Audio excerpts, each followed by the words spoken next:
নমস্কার সবাইকে। আমরা যদি রিসেন্ট একটা প্রতিবেদন দেখি তাহলে কিন্তু আমরা দেখতে পাবো IT notice on rise, most common red flag that get taxpayer scrutinise. অর্থাৎ ইনকাম ট্যাক্সের যে নোটিশের সংখ্যা আছে সেটা কিন্তু আগের থেকে অনেক বেশি বেড়েছে। এখন আমরা দেখে নিই যে কোন কোন বিষয়ে ইনকাম ট্যাক্স বিশেষভাবে নজর রাখছে এবং তাদের ইনকাম ট্যাক্স নোটিশ পাঠানোর যে সম্ভাবনা সেক্ষেত্রে বেশি থাকছে। প্রথমত যে সবথেকে বড় চান্স যেটা থাকে যে ইনকাম ট্যাক্সের নোটিশ পাওয়ার, সেটা হলো ভুল ইনকাম ট্যাক্স ফর্ম সিলেক্ট করা।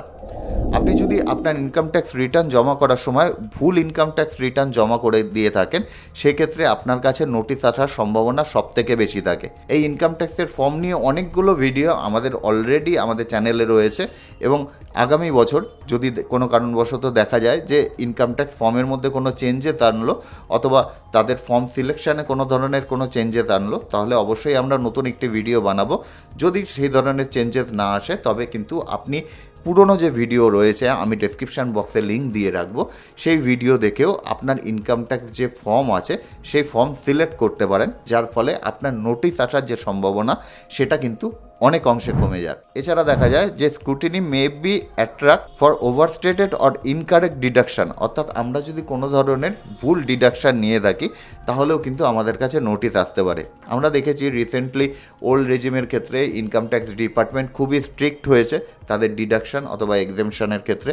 আপনি যদি কোনো ধরনের কোনো ডিডাকশান নিয়ে ভাবেন আজকের দিনে বেঁচে যাবেন, ভুল ডিডাকশান, সেটা কিন্তু ভুল ভাবছেন। সুতরাং ডিডাকশান অথবা এক্সেমশন নেওয়ার সময় অবশ্যই খেয়াল রাখবেন সেই ডিডাকশান অথবা এক্সেমশন নেওয়ার অধিকার আপনার পুরোপুরি আছে কি নেই।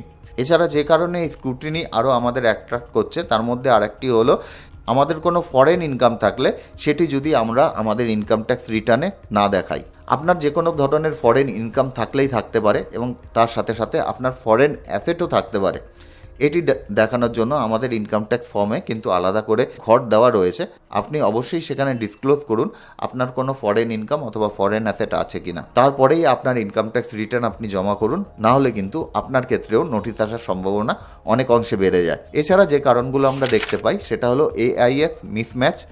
এআইএসের সাথে আমাদের ইনকাম ট্যাক্স রিটার্ন জমা দেওয়ার ডেটার মধ্যে কোনো ধরনের কোনো মিসম্যাচ থাকলেও কিন্তু আমাদের কাছে নোটিশ আসার সম্ভাবনা অনেক অংশে বেড়ে যায়। অনেক অংশে বলবো না, ম্যাক্সিমাম ক্ষেত্রে এআইএসের সাথে আমাদের ডেটা মিসম্যাচের কারণেই কিন্তু আমাদের কাছে নোটিশ আসে।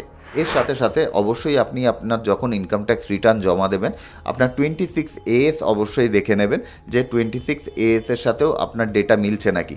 এগুলো তো গেল কমন জিনিস যেগুলোর জন্য আমাদের ইনকাম ট্যাক্সে কোনো নোটিশ আমাদের কাছে আসতে পারে। এর বাইরেও যদি আমরা কোনো হাই ভ্যালু ট্রানজ্যাকশান করে থাকি এবং সেই হাই ভ্যালু ট্রানজ্যাকশানের কোনো ধরনের কোনো ক্লারিফিকেশান আমাদের না থাকে তাহলেও কিন্তু ইনকাম ট্যাক্সের রিটার্ন যে আপনার রয়েছে সেটি স্ক্রুটিনিতে পড়তে পারে। আরেকটা জিনিস অবশ্যই খেয়াল রাখবেন, সেটি হলো ক্রেডিট কার্ড।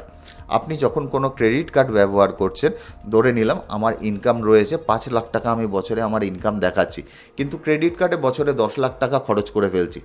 এবার স্বাভাবিকভাবে ইনকাম ট্যাক্স ডিপার্টমেন্টের কাছে একটা প্রশ্ন আসবে, যেই ব্যক্তির ইনকাম 5 লাখ সে বছরে 10 লাখ টাকা কি করে ক্রেডিট কার্ডে খরচা করছে। তখনই কিন্তু ইনকাম ট্যাক্স ডিপার্টমেন্ট আপনার কাছে কোনো নোটিশ পাঠাতে পারে। এবার অনেক ব্যক্তির এরকমও ঘটতে পারে যে ধরে নিলাম 5 লাখ করে তার 4 বছরে 20 লাখ টাকা রোজগার হয়েছে।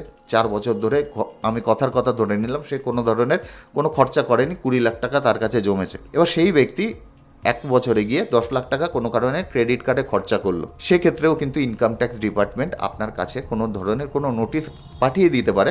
কেননা ইনকাম ট্যাক্স দেখবে যে এই বছরের ডেটাবেসে 5 লাখ টাকা আপনার ইনকাম রয়েছে কিন্তু আপনি 10 লাখ টাকা খরচ করছেন। সুতরাং কোনো একটা জায়গায় মিসম্যাচ থাকলেও থাকতে পারে। কিন্তু যদি আপনার কাছে এই ধরনের নোটিশ আছে সেখানে আপনি যদি রিপ্লাই করেন যে আপনার পুরনো ইনকাম থেকে সেই জিনিসগুলো খরচা আপনি করেছেন, তাহলে দেখা যাবে যে সেই যে কেসটি আছে সেটি বেশি দূর গড়াবে না। শুধু একটা জিনিস আপনি অবশ্যই খেয়াল রাখবেন যে আপনার কাছে যখন কোনো নোটিশ আসলো সেই নোটিশের রিপ্লাই জানিয়ে আপনি ঠিকঠাক মতনভাবে করেন। যদি আপনার নোটিশের রিপ্লাই আপনি সঠিক সময়ে না করেন সেক্ষেত্রে কিন্তু এই ছোট একটি ব্যাপার অনেক বড় আকার ধারণ করতে পারে। আশা করি ভিডিওটি থেকে আপনাদের অল্প কিছু হলেও ভ্যালু প্রোভাইড করতে পারলাম। সুজয় বৈদ্য, সাইনিং অফ।